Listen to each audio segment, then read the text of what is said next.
नमस्कार मित्रांनो, हा माझ्या घराच्या टॉप फ्लोअरचा हा व्ह्यू आहे.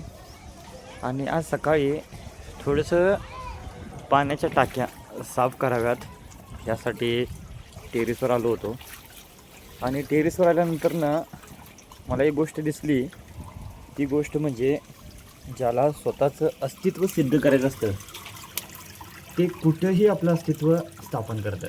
मित्रांनो, बघू शकता हे जे झाड आहे ते अगदी 4थ्या फ्लोअरला आपलं अस्तित्व स्थापन करत आहे. जिथं कशाचंही काही नसताना सुद्धा हे अस्तित्व त्यानं आपलं इथं स्थापन केलं आहे. म्हणून मित्रांनो, आयुष्यात कधीच हार मानायची नसते. जिथं तुम्ही आहात तिथूनही सुद्धा तुम्ही चांगल्या प्रकारे तुमच्या आयुष्याची सुरुवात करू शकता. हे आज मला सकाळी बघायला भेटलं. धन्यवाद.